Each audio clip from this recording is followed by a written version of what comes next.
Hi friends, welcome to our channel Fifth Voice.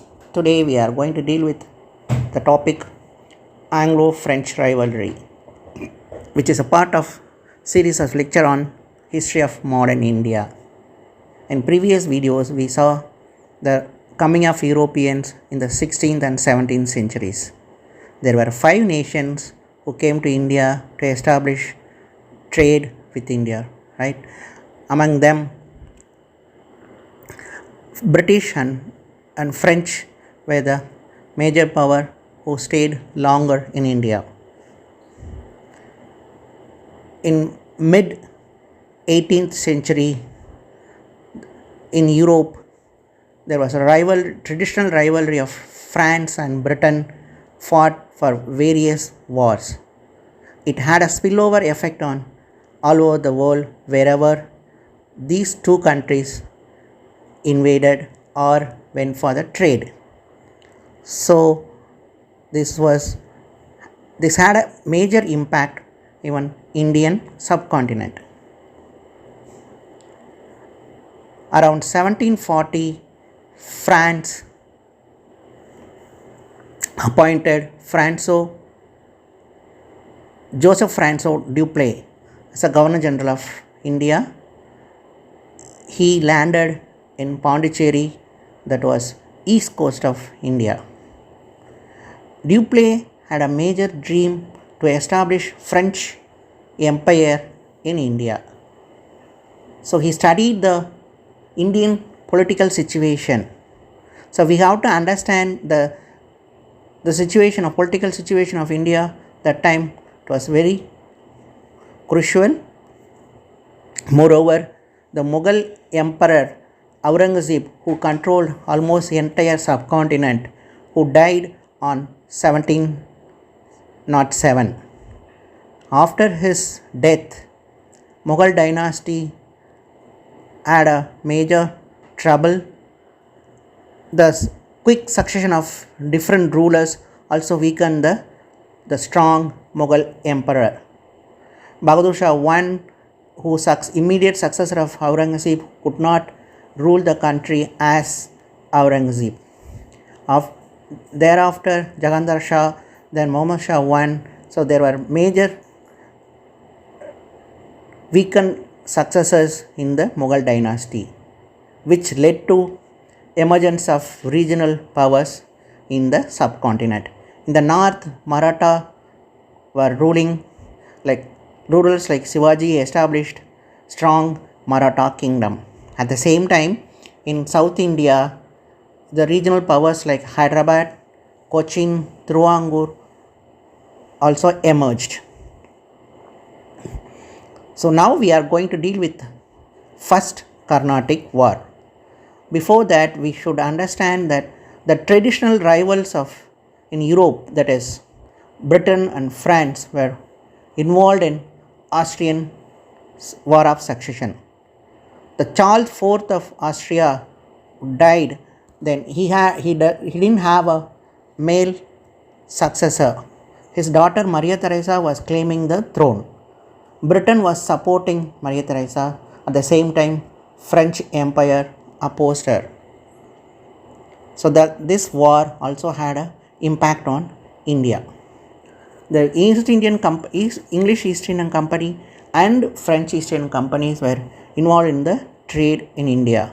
They also fought for political gains because they decided without political support they could not flourish their trade with India. At the same time, person like Dupleix wanted to establish a French Empire in India. In this situation, in 1745, British Captain Barnett captured few ships of France. Also, he threatened Pondicherry. This is the time Dupleix sought help of Lord Bornes, who was a French ruler in Mauritius. Lord Bornes came to India with his fleet of ships. Then with Dupleix they attacked then Madras. Madras was the capital of British rule in that time. The first Carnatic War started in 1746.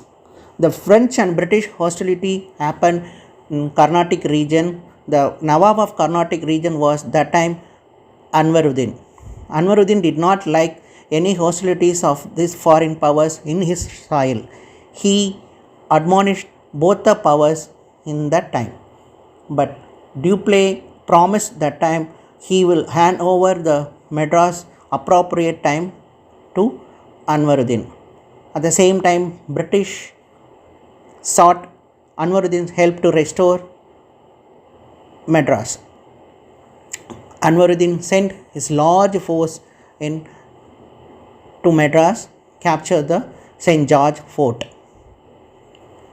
Dupleix, that was a time, trained Indians as soldiers with European disciplinary. He had a very small contingent, around 930 soldiers, but the French forces, the large contingent of Anwaruddin was defeated in the bank of Adayar. This was the battle called Battle of Adayar. Friends, we should understand what is war and battle. Okay, because usually in history, war means it's a long period which has a series of battles. Usually battles are smaller in size, that number of days will be 3 to 4 or 5 days, which will be confined to one particular place. But war have a series of battles in longer time. So this first Carnatic War almost occurred 2 years. They fought almost 2 years, that is 1746 to 1748. So Battle of Adayar taught many lessons to European powers. So you should also remember when St. George Fort was captured by Dupleix, that time Robert Clive was one of the prisoners of war. Then he escaped from the fort. They went to St. David.